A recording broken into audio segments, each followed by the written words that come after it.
So guys, today I will make a little rant about why you can't compare the old school bodybuilders from back then, like Arnold Schwarzenegger, with the bodybuilders today, like Phil Heath, because I see it everywhere. They compare it pose by pose, and they say like Phil Heath is more massive everywhere. Phil Heath wins. Phil Heath wins. This guy wins over this old school bodybuilder. He has more muscles everywhere, and that's the reason why I do this. Okay, it's because of disrespecting the old school bodybuilders, 70s bodybuilders, you know, who competed like 50 years ago. And I tell you why you can't compare them muscle wise. Okay, you can't compare the 2017 bodybuilders with the 1970 bodybuilders.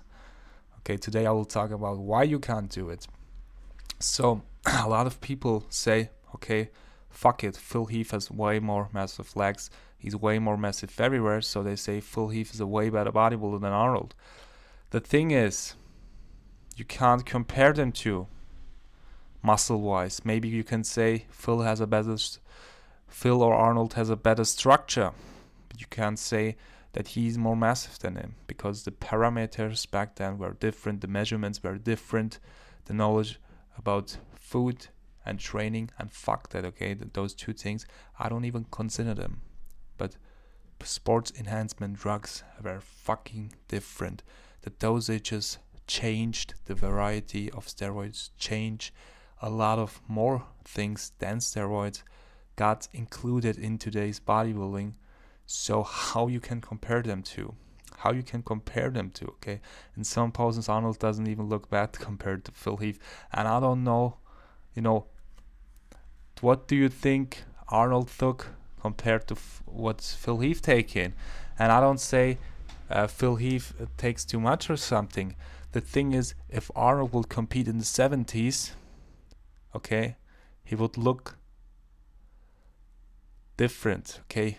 He would never be that massive like he is today, because he wouldn't have the drugs to be that massive, okay? He wouldn't have the growth hormone, the insulin, and everything more, okay? There are way more stuff, but I don't want to talk in detail about steroids, but you know what I mean. Can't compare them.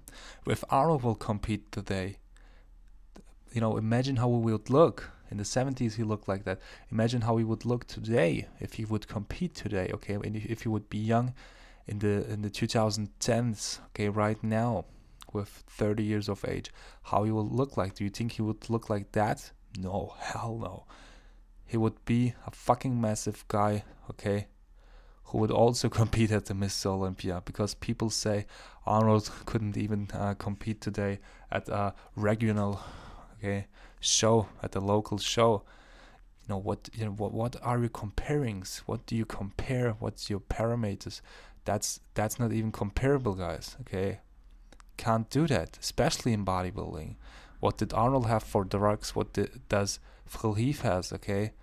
Like I said, forget food and training in this standpoint. Only drugs. That's how the sport changed, more or less, okay? The massive difference, what I'm talking about. The size difference is based on the drug knowledge and the drug variety that got more and more over the years. Dosages who got higher and higher over the years. And that's the thing. So if you compare them next time, keep in mind that they both have a different standpoint, okay? They both have different origins, so it's hard to compare them really. What you can do, like I said, is you can compare the structure, because the structure is always the same. Arnold, if he would compete today, he would have the same structure, but he would be way more massive. He would be like 50 pounds heavier, trust me, of course he would. He was 7 times Mr. Olympia back then, so trust me, he has the genetics, okay? And a lot of guys are disrespecting Arnold. Even this guy, okay? Even this guy is respecting him and says he had no legs at all. Check this picture again. Like I said, back then, even the aesthetic standpoint was different. So that the goal of the old school bodybuilders was different than the today's bodybuilders. The aesthetic point of view was different. The aesthetic parameters were different. So it's pathetic when the new school bodybuilders laugh about the old school bodybuilders' size and everything. I mean, that's pathetic, guys. That's fucking pathetic. How you can do that? How you can laugh about the biggest ambassador of the sport? Arnold right now, with 70 years of age, still motivates more people to go to the gym than Phil Heath will ever do, than Sean Roden will ever do, than Big Ramy will ever do. Most people, they are fucking disgusted by Big Ramy and guys like Phil Heath, and that's that's coming from a bodybuilding fan. So be honest, guys. You know, don't bullshit yourself. Have some respect. Okay. That was today's message, and hope you liked the video. If you liked the video, give it a thumb up. If you share my opinion, subscribe to my channel. Bye.